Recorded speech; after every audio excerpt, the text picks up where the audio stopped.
Mesdames et messieurs, chose promise, chose due, bienvenue à toutes et à tous, shalom, shalom chez vous. Alors aujourd'hui nous allons évoluer dans notre message intitulé « Comment se rapprocher de Dieu ?» Les secrets cachés avec le prophète Lovy Elias. Donc aujourd'hui c'est la deuxième partie. Nous allons essayer de nous attarder un peu sur les désirs de la chair. Et ce que j'ai appelé les désirs de la chair, en fait, c'est que c'est un désir très très fort, un désir très poussé, une attraction poussée, d'accord, pour Dieu, pour quelque chose. Mais ici, nous sommes beaucoup plus concentrés sur ce désir, sur le désir fort qu'il faut avoir pour Dieu. Parce que si Dieu nous appelle son épouse, son époux, etc., ce n'est pas pour rien. C'est parce que Dieu nous aime à tel point. Dieu nous aime exactement comme un homme et une femme s'aiment en romance. Et donc, de la même façon, en fait, que nous développons le désir pour un partenaire, nous devrions développer un désir beaucoup plus fort pour Dieu. Pour, en fait, en arriver à ce stade-là, eh bien, c'est quelque chose qu'il faut travailler. C'est quelque chose qui grandit avec le temps. C'est quelque chose qui grandit à force que vous développez une relation sérieuse avec Dieu et que vous vous abandonnez à cet amour, à ce désir. Et vous savez, quand vous allez arriver à ce niveau où Salomon est arrivé dans sa relation avec Dieu, eh bien, et que vous commencez à exprimer un amour débordant, un désir absorbant pour Dieu, eh bien, vous allez tout le temps passer du temps en sa présence. Et ce désir vous pousse en fait à passer plus de temps dans la prière. Parce que tout ce que vous recherchez en fait c'est sa présence. Tout ce que vous recherchez c'est d'être là avec lui. Vous ne voulez pas être séparé de lui. Vous ne voulez pas le savoir loin de vous. Vous n'aurez même pas besoin d'être poussé, d'être forcé à faire certaines choses. Il y aura des choses que vous ferez naturellement par cet amour, par ce désir qui vous guide. Vous savez, chez moi, on dit souvent qu'il n'y a pas de mots pour exprimer l'amour. Chez moi, dans mon pays, par exemple, dans ma langue natale, quand nous disons, quand vous exprimez votre amour à quelqu'un, eh bien, vous faites comprendre à la personne en réalité que vous êtes prête à tout pour cette personne. Quand vous dites à quelqu'un « je t'aime », cela signifie en fait que vous voulez de la personne, vous désirez la personne, vous êtes prête à tout faire pour la personne, vous êtes prêt à faire face à ce qu'il faut juste pour la personne. En fait, vous êtes prête à tout pour combler cette personne. Vous êtes prêt à tout pour être avec cette personne. Mais vous voyez que l'on utilise la même expression, d'accord, pour déclarer sa flamme, pour déclarer son désir à un partenaire ou à une partenaire. Juste en fait pour avoir une relation avec ce dernier ou avec cette dernière. Même pour avoir une relation avec une femme ou un homme, une relation sexuelle, eh bien l'on utilise toujours la même expression. D'accord, pour en fait démontrer son désir. Et ce désir en fait c'est très simple, c'est que quand vous dites à la personne je t'aime, eh bien ou alors quand vous exprimez votre amour, c'est que vous voulez cette personne pour vous. Vous voulez être avec cette personne. Vous désirez cette personne. Vous ne voulez pas être séparé de cette personne.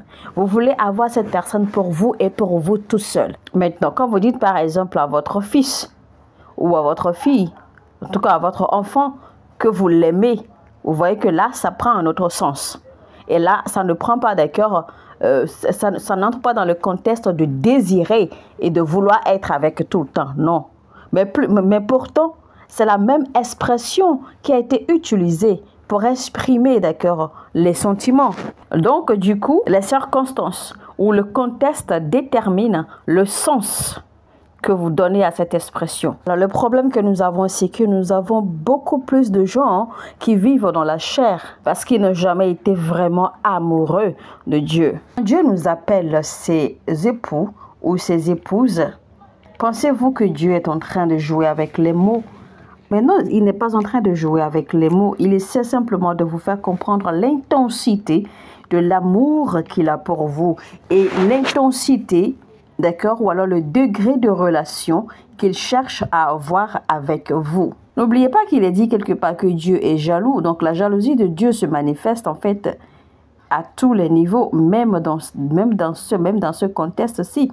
Parce que cet amour en fait que Dieu a de nous appeler ses épouses et ses époux, en réalité c'est pour nous faire comprendre que il veut nous avoir rien que pour lui.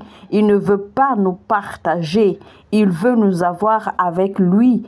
Il veut qu'on soit près de lui à tout moment et en tout temps. Il veut être connecté à nous. Il veut être intime avec nous. Il ne veut pas être séparé de nous. Il veut nous ressentir. Il nous désire nous avoir. Et donc, il est incapable, d'accord, de nous partager avec qui que ce soit. Dieu ne dira jamais à un homme ou à une femme qui passe beaucoup trop de temps avec son mari ou qu'il passe beaucoup trop de temps avec sa femme. Dieu ne dira jamais cela. Pourquoi? Parce que Dieu vous désire. Dieu désire être avec vous aussi. Donc, il ne vous dira jamais que tu négliges ta femme, tu négliges ton mari, tu passes moins de temps avec ta femme, tu passes trop de temps avec moi. Dieu ne dira jamais cela à un mari ou à une femme. Parce que Dieu vous veut tout seul, il vous veut pour lui tout seul. Alors quand Dieu vous a donné une femme ou un mari, il vous a donné en fait une aide, une assistance de destin, un partenaire de vie. Mais lui est le numéro 1. Lui doit passer avant tout. Donc quand vous commencez à être intime avec lui, il ne veut plus vous lâcher. Il ne vous dira jamais « laisse-moi et va t'occuper de ta relation ». Jamais. Il vous revient plutôt à vous en tout cas d'imposer des limites à Dieu.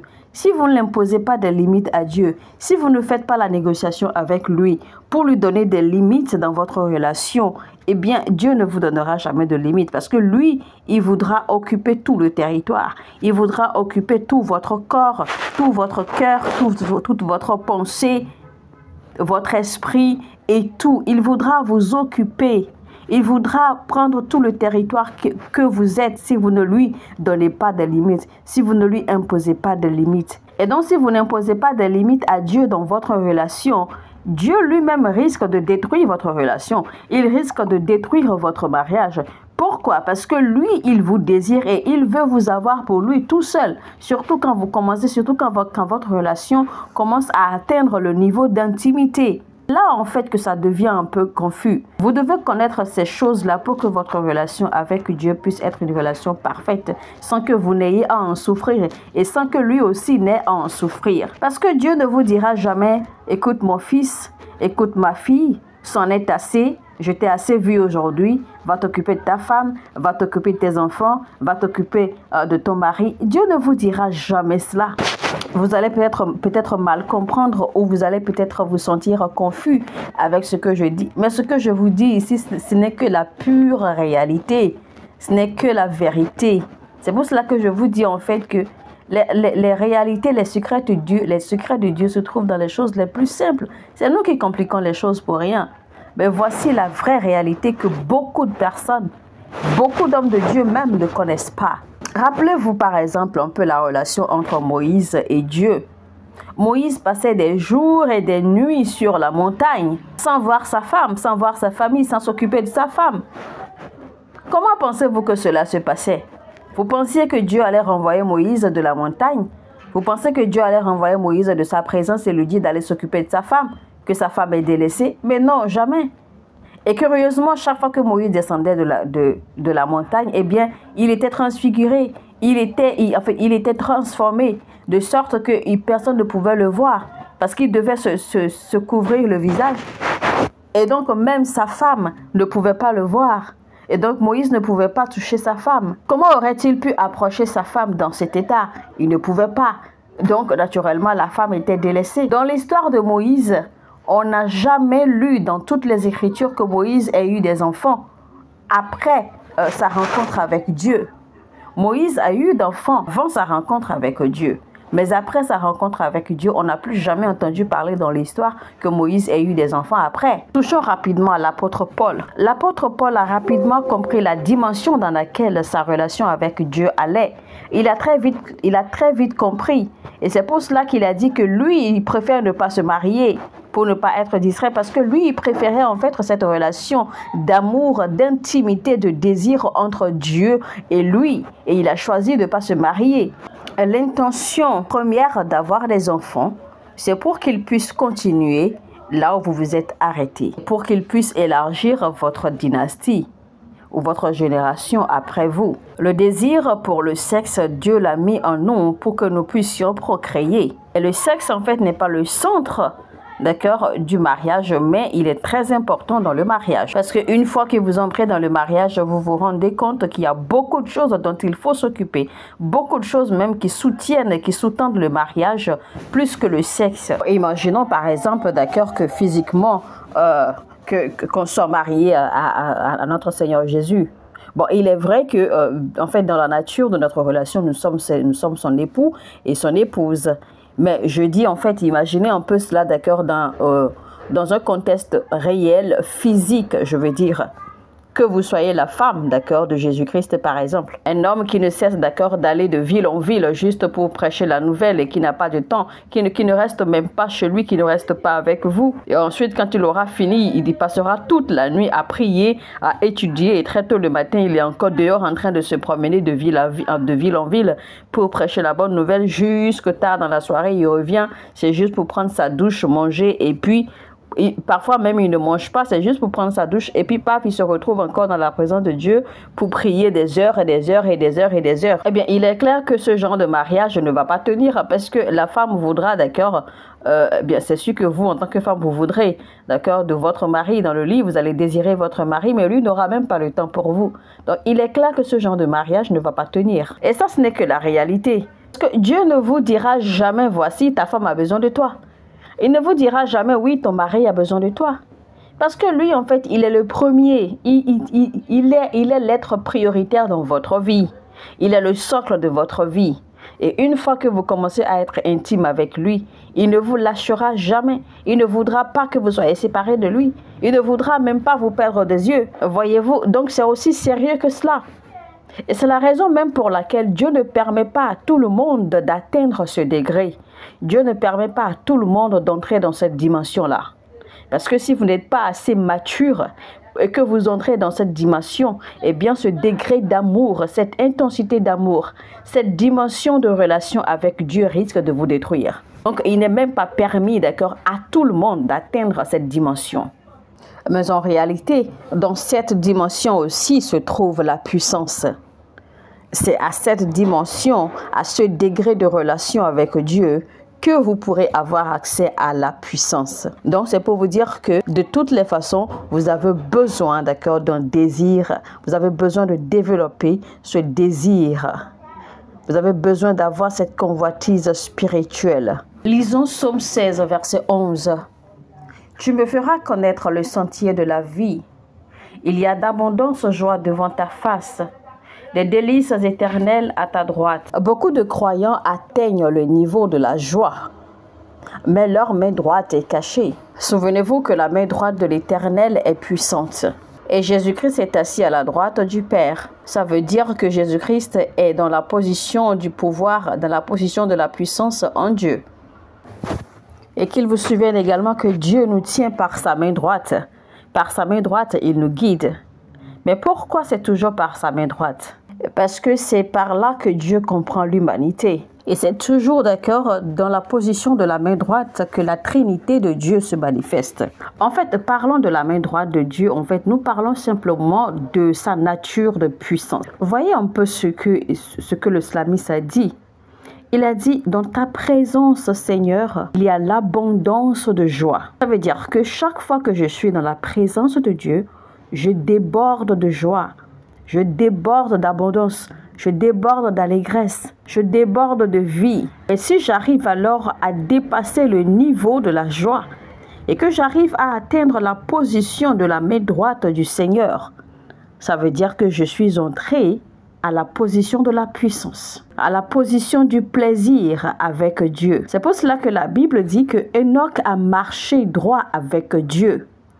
Donc, en fait, Enoch a pu entrer dans cette position de la main droite du Seigneur. Il est entré dans la position de puissance de Dieu. Et c'est pour cela qu'il a fallu que Dieu l'enlève. Enoch n'est pas mort. Il n'est pas mort physiquement. Personne ne l'a vu. Personne ne sait ce qui s'est passé. Personne ne sait comment Enoch est mort. Personne ne sait comment Enoch est parti. Dieu l'a enlevé lui-même. Donc, Dieu l'a enlevé sans même se soucier de sa famille. Sans se soucier qu'il ait eu des enfants, qu'il ait eu une famille, qu'il ait eu une femme, qu'il fasse partie d'une société, etc. Dieu ne s'est même pas soucié que les gens ne verraient pas son corps et qu'on ne l'enterrerait pas et tout cela, qu'il n'y aurait pas son histoire Donc, Enoch a dépassé cette dimension où l'on dira, oui, voici, je sais que Dieu est avec moi, je me sens bien, j'ai la joie, je suis content, j'ai l'allégresse, etc., etc. Enoch est entré, d'accord, dans cette dimension d'intimité avec Dieu, cette dimension de plaisir, de désir partagé avec Dieu. Et ça veut dire que quand vous arrivez à cette dimension, ça veut dire que votre intimité avec Dieu n'a rien à voir avec l'adoration. Ce n'est plus seulement l'adoration, mais ça devient une dimension où vous êtes tellement attaché à Dieu. C'est comme Dieu et vous faisiez maintenant un. C'est pour cela que la plupart du temps, Dieu décrit toujours notre relation ou la relation de l'Église avec lui comme la relation, d'accord, des fiancés. C'est pour cela qu'il nous voit et qu'il nous présente comme une fiancée. C'est pour cela qu'il demande en fait à ce que la fiancée que nous sommes, que nous puissions nous garder pour lui, que nous puissions nous préserver, nous conserver pour lui. Ça veut dire en fait Dieu essaie de nous faire comprendre que il y a une dimension dans la relation que nous pouvons atteindre avec Dieu et cette dimension, d'accord, est même 1000 fois mieux que le sexe. Cette dimension est 1000 fois mieux que le désir sexuel. Vous arrivez à cette dimension, vous arrivez à ce degré où être avec Dieu est la seule chose qui compte pour vous. Être avec Dieu est la seule chose qui ait plus de valeur pour vous. Vous n'avez juste pas envie d'être avec les autres. Vous n'avez juste pas envie d'être avec quiconque, mais seulement Dieu. Alors, rappelez-vous également qu'il y a les plaisirs du monde, parce que le monde a ses plaisirs également. Vous jouissez de beaucoup de plaisirs du monde et vous connaissez aussi bien que moi tous les plaisirs du monde. Mais il faut savoir que Dieu aussi a des plaisirs dont on peut jouir. Dieu possède également des plaisirs dont il faut jouir normalement en tant que chrétien. Les chrétiens ont l'habitude d'expérimenter la puissance de Dieu, d'expérimenter la joie de l'esprit, d'expérimenter. Ils expérimentent le bonheur, ils expérimentent l'onction du Saint-Esprit, mais vous ne verrez jamais un chrétien qui témoigne d'avoir expérimenté le plaisir ou le plaisir de Dieu, parce qu'ils n'ont jamais réussi à atteindre cette dimension. Donc, ce qui fait que chaque fois que le diable présente quelque chose de plaisant, d'accord, en venant du monde, eh bien, les chrétiens facilement abandonnent tout ce qui est spirituel et courent après ce plaisir du monde. Il y a des plaisirs de Dieu une fois que vous entrez dans cette dimension et que vous commencez à expérimenter les plaisirs de Dieu. Il y a des choses de la vie que vous allez facilement abandonner. Il y a des choses de la vie que vous n'éprouverez aucun plaisir à faire ou à voir ou même à sentir. Vous savez, la Bible dit de ne pas être ivre du vin, mais d'être plutôt ivre de l'esprit. Alors, beaucoup de personnes pensent que être ivre du Saint-Esprit, eh bien, c'est cet effet-là, d'accord, de tomber, d'être emporté sous le coup de la puissance du Saint-Esprit qui descend sur vous et tout. Non, ce n'est pas cela. Souvenez-vous que dans le livre des Actes, il a été plutôt dit des apôtres que l'on pouvait voir, qu'à les voir et à les entendre, l'on pensait qu'ils étaient ivres, l'on pensait qu'ils étaient saouls. Et pas parce qu'ils étaient en train de tomber n'importe comment.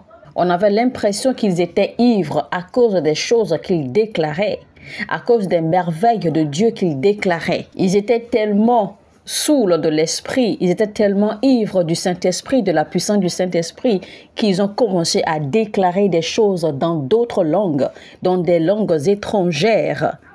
Ils déclaraient les œuvres de Dieu dans de langues étrangères de telle sorte que même les étrangers à leur terre pouvaient les entendre et comprendre ce qu'ils disaient. Et donc les étrangers étaient étonnés, c'est alors que les étrangers ont déclaré, on dirait que ces gars-ci sont ivres. Mais comment se fait-il alors qu'ils déclarent des choses dans notre langue et que nous pouvons les comprendre? Comment se fait-il qu'ils soient capables de déclarer des grandes choses, les merveilles que Dieu a faites? Mais aujourd'hui, malheureusement, beaucoup de personnes pensent que être ivre du Saint-Esprit, eh bien, c'est l'effet de recevoir le Saint-Esprit et de commencer à tomber n'importe comment ou d'être emporté, d'accord, cette faiblesse du corps, d'être emporté par le Saint-Esprit et de tomber n'importe comment.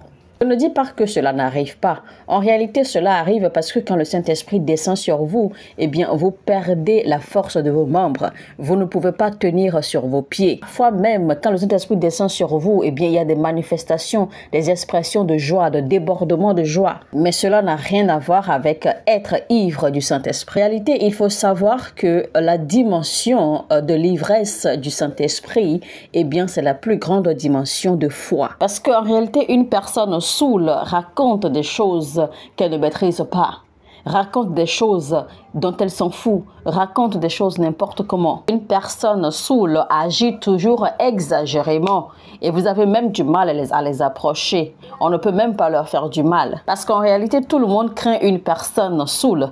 Parce qu'une personne saoule peut faire des choses d'accord qu'elle ne connaît pas, des choses qu'elle ne maîtrise pas. Et les personnes saoules sont même capables, d'accord, de parler de choses qui n'existent pas, de dire des choses qui n'existent pas. C'est-à-dire qu'en fait, que les personnes saoules dégagent un certain niveau d'assurance, un certain niveau de confidence, un certain degré de confidence, un certain degré de foi que l'on ne peut pas comprendre. Quand vous êtes saoul, quand vous êtes ivre de la puissance du Saint-Esprit, dans son propre terme, eh bien, vous recevez un courage inexplicable. Vous recevez une audace inexplicable. Vous recevez une force de vision qu'on ne peut pas déterminer, qu'on ne peut pas comprendre. Vous allez au-devant des choses sans peur. Vous allez au-devant des choses sans crainte. Vous arrivez à cette dimension où vous êtes saoul, où vous êtes ivre de l'Esprit Saint. Cela vous pousse au-delà de vos barrières. Cela vous pousse au-delà de vos limites. Vous savez que les apôtres, quand Jésus-Christ était encore en vie, les apôtres avaient toujours peur. Ils avaient toujours peur de manifester les choses. Ils avaient toujours peur de prêcher la bonne nouvelle. Ils avaient toujours peur de sortir.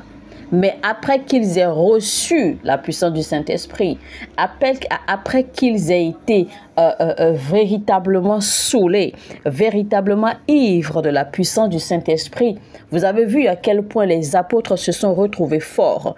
Ils ont reçu un courage qu'ils ne pouvaient pas expliquer eux-mêmes. Ils ont reçu une audace, ils ont reçu de la confiance et de la confidence. Leur foi, leur degré de foi avait changé, était catapulté. Et c'est alors que les apôtres ont pu commencer à sortir avec audace.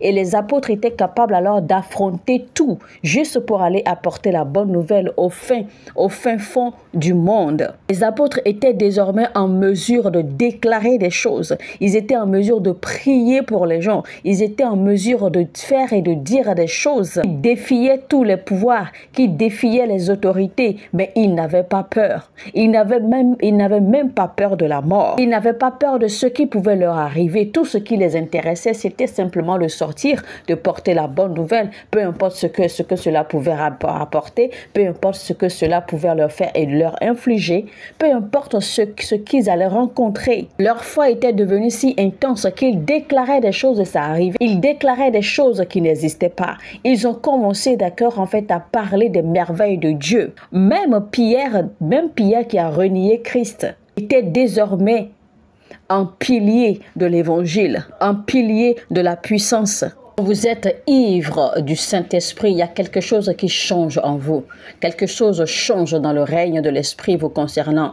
Quelque chose change dans votre être tout entier. En fait, vous n'êtes plus la même personne. Donc, l'ivresse n'a pas commencé dans la chair, puisqu'il y a l'ivresse de l'Esprit Saint. L'ivresse de la chair ou l'ivresse dans la chair ou l'ivresse qui vient du monde n'est que la perversion du diable. Où est votre désir pour Dieu? Beaucoup d'entre vous, vous suivez Dieu parce que vous êtes nés dans une famille qui semble être religieuse parce qu'elle va à l'église. Et donc cela devient une obligation familiale ou une obligation religieuse pour vous de suivre. C'est ce que beaucoup de personnes font malheureusement. Et ceci sans lui. Quand vous vous réveillez le matin, est-ce que votre première pensée va sur Dieu? Est-ce que votre première pensée, c'est de déclarer votre amour, déclarer votre reconnaissance à Dieu et lui demander quels sont ses plans pour vous pour la journée et lui faire comprendre que vous avez envie de connaître ses plans, que vous avez envie de connaître sa volonté, que vous avez envie de passer du temps avec lui? Mais non. Pour la plupart de vous, quand vous vous réveillez le matin, votre première pensée, c'est votre téléphone. Vous commencez à ouvrir, vous commencez à fouiller pour voir ce qui se passe, pour voir les actualités. Quand vous pensez à Dieu, c'est que vous le mettez, vous allez vers lui en prière.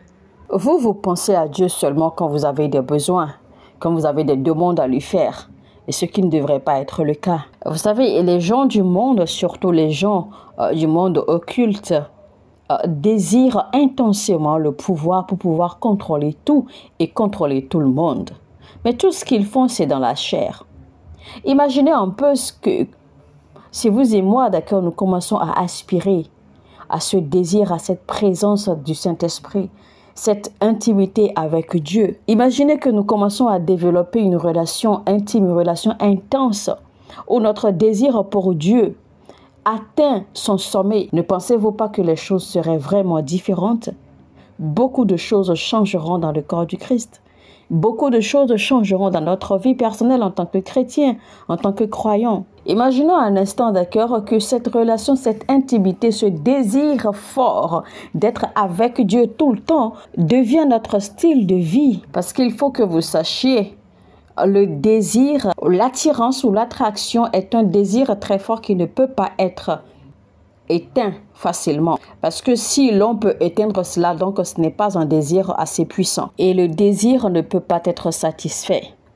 C'est pour cela que ceux qui ont le désir, ceux qui ont la convoitise de la chair, ceux qui ont la convoitise du sexe, ceux qui sont attirés ou addicts à la pornographie, à la boisson, à la cigarette, au sexe, ne peuvent jamais être satisfaits. La seule et unique convoitise qu'il faut chérir et qu'il faut embrasser, l'unique désir qu'il faut embrasser, c'est celui qui est dirigé vers Dieu. Vous ne serez jamais satisfait, ce qui est vrai, mais ça ne va jamais vous détruire. Et vous aurez beaucoup plus de vie en vous, davantage et encore et encore. Et à travers vous, vous donnerez d'accord de la vie à d'autres choses et à d'autres personnes. Alors quand les gens vous disent « je marche avec Dieu, j'ai une relation avec Dieu, j'ai ceci, j'ai cela, je fais ceci, je fais cela », eh bien, on se pose une question assez profonde. Est-ce que c'est vrai cela? Fais-tu vraiment ce que tu dis là? Mais en réalité, est-ce que nous arrivons même à toucher du doigt la dimension ou la surface à laquelle nous sommes supposés être? Est-ce que nous sommes même proches? Vous savez que le premier commandement dit « Tu dois aimer le Seigneur ton Dieu de tout ton cœur, de toute ton âme et de tout ton être. » Vous voyez comment Dieu réclame votre présence, vous voyez comment il réclame votre amour. C'est que vous devez lui offrir tout votre cœur, toute votre âme et tout votre être. C'est-à-dire que tout ce qui vous concerne, même vos pensées, il le réclame. Votre cœur, votre esprit, vos pensées, votre être, Dieu le veut. Dieu les réclame. Même votre force. Il réclame également vos efforts. Alors ces efforts que vous faites à courir après ceci, à poursuivre cela, à faire ceci, à faire cela, dirigez vos efforts sur Dieu. Parce qu'après tout, toutes ces choses que vous poursuivez et que vous mettez Dieu de côté, ces choses sont périssables. Donc Dieu dit, si vraiment tu l'aimes, alors donne-lui tout. Offre-lui absolument tout. La Bible dit clairement que Dieu a tellement aimé le monde qu'il a offert son Fils unique. Son Fils unique. Donc Dieu a tout donné au monde. Et comment est-ce que nous savons que Dieu a tout donné au monde? Parce que rien n'a été fait sans Christ. Rien n'a été fait sans Jésus-Christ. Dieu nous a donné son amour, il nous a donné sa force, il nous a donné sa puissance, il nous a donné tout de lui. Parce qu'en Jésus-Christ, en fait, tout se trouve là-dedans. Donc vous pensez que si Dieu vous a donné tout de lui, il voudra que vous lui donnez très peu, il ne voudra pas peu de vous. Il voudra également tout de vous. Beaucoup d'entre nous ne sont pas en relation avec Dieu. Beaucoup, nous sommes simplement participants de la grâce que nous avons reçue à travers le salut avec Jésus-Christ. Nous n'avons pas de relation avec Dieu. Et c'est clair. Je suis désolée de vous annoncer ceci. Être un adorateur ou un chantre de l'adoration ou un chantre du gospel, ou chanter beaucoup ou adorer beaucoup, Dieu ne veut pas dire que vous avez une relation avec lui. Prier beaucoup ne veut pas dire que vous avez une relation avec lui. Parce que le contexte dans lequel vous priez et le contenu de vos prières, en fait, en disent long si vous avez une relation avec Dieu ou pas. Si vous êtes vraiment amoureux de Dieu, ou alors si vous arrivez à tomber amoureux de Dieu, vous connaîtrez sa parole de bout en bout. Vous serez tout le temps consumé par sa parole. Vous ne chercherez jamais à vous séparer de sa parole. Prenez conscience avec Dieu. Devenez sérieux avec Dieu. Ne faites pas les choses à moitié. N'ayez pas une relation de surface, une relation superficielle. Vous savez, votre joie sera complète quand vous êtes vraiment, vraiment avec Dieu en toute honnêteté. Parce que quand vous êtes avec lui, vos besoins sont gérés. Il prend soin de vos besoins. Et quand vos besoins sont remplis, naturellement, vous êtes joyeux. Quand vous savez que vous n'avez rien à craindre, votre joie sera pleine et tout le temps. Il est vrai que les difficultés de la vie surgiront, ce qui est naturel. Si seulement nous arrivons d'accord à penser à cette chose, à ces réalités d'avoir une relation sérieuse, une intimité avec Dieu, eh bien nous allons voir toutes ces difficultés, toutes ces choses de la vie, nous allons les voir autrement. Et les choses seront plus simples. Le problème que nous avons, c'est que nous peignons les choses spirituelles en noir sur du blanc. Et c'est pour cela que nous échouons. C'est pour cela que nous ratons beaucoup de choses. Donc le désir que Dieu a pour nous demande beaucoup plus que cela. Dieu réclame beaucoup plus de nous. Il faut que nous arrivions d'accord à ce lieu, à cette dimension de repos. Un repos que Dieu a rendu disponible pour nous. Ce repos en Christ. Parce que oui, il y a la joie et le repos en Christ. Il n'y a pas de repos dans ce monde. Parce que le monde évolue, les choses évoluent et il y a toujours de plus en plus de besoins. Donc, nous ne pouvons jamais être satisfaits. Et donc, nous ne pourrons jamais avoir la paix ni le repos dans ce monde.